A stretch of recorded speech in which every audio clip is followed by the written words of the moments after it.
Let's talk about the best loadout that you guys can make in Modern Warfare 2 multiplayer and Warzone 2. What's going on, guys? Fairly Place here, and in today's video, I'm going to go over the created class in both Modern Warfare 2 MP and Warzone 2.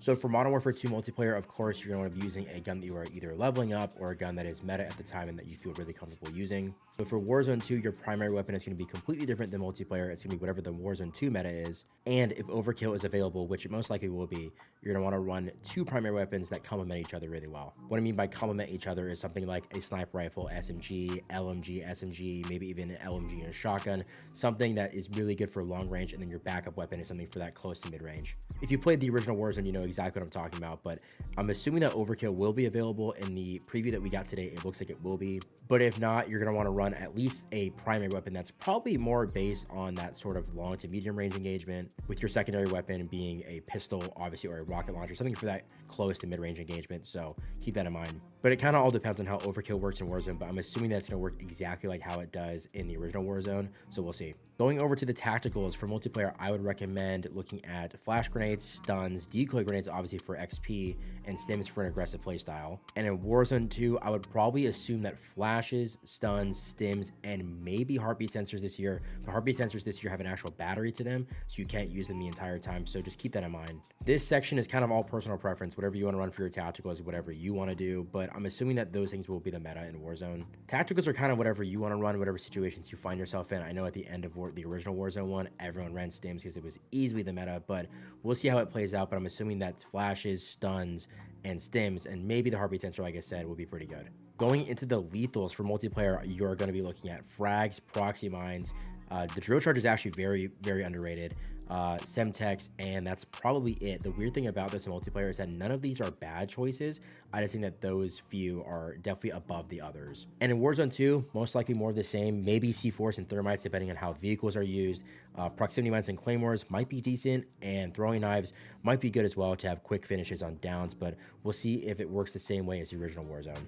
And this is the big one, guys. So looking at perk packages, right? Perk packages are a huge part of Warzone, and they're going to be a bigger part in Warzone 2. Last year, we only got to choose 3 perks. Now we get to choose 4, which is kind of insane. But in multiplayer, for the base perks, there's really not that many that I recommend besides Battle Hardened, Bomb Squad, and Tracker. The rest are okay. I mean, you want to run extra tactical, I guess, if you're grinding out weapon levels, but those are the only 3 I would recommend is Battle Hardened, Bomb Squad, and Tracker. And for Warzone 2, I'm assuming that if Overkill works the exact same way as Warzone 1, this is a must-pick perk. There's no choice in doing this. Other perks that might be pretty good are Double Time, Battle Hardened, Bomb Squad, Tracker. Most likely all gonna be good as well in Warzone 2. For the bonus perks in multiplayer, honestly, again, not a lot of like really good options here, but the only real ones I think are Fast Hands and Hardline. They're both really helpful all the time, no matter what if you have them. I feel like a lot of these other perks are kind of situational. But in Warzone 2, honestly, I could see Resupply, Cold Blooded, and Fast Hands being used. I think that these all might have their own situations that would be really good in Warzone 2. Some people use Resupply in Warzone 1, I could definitely see why, and Cold Blooded, because I could see a lot of people using thermal sights in the beginning stages of Warzone 2. But I could definitely see Fast Hands being the overall meta perk in this bonus perk category. Having the ability to have quick reloads on any class in the game, that was insane. In the past games, it was a perk that you had to apply to the gun, but now it can be applied with any weapon, which I think is insanely cool.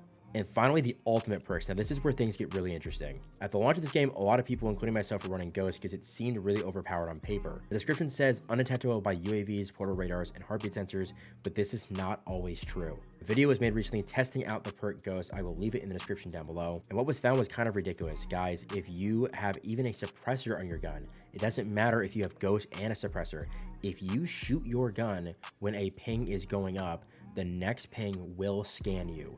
Yes, that's right. If you shoot your weapon and there is a UAV, portal radar, or heartbeat sensor, the next ping will give the enemy a live scan of your position. It's stupid, I know, but I actually think that this was intentional, and if it was intentional, they're probably not going to change it. It's not a bug. And this would be a massive nerf to the perk Ghost, and with the current state of the game, I don't think that it is worth running this perk anymore. So for multiplayer, I think that the only 2 options are Quick Fix and Overclock. Overclock helps with the field upgrade recharge, and it can be great in some scenarios like grinding up guns in Invasion and you want to keep getting tactical inserts.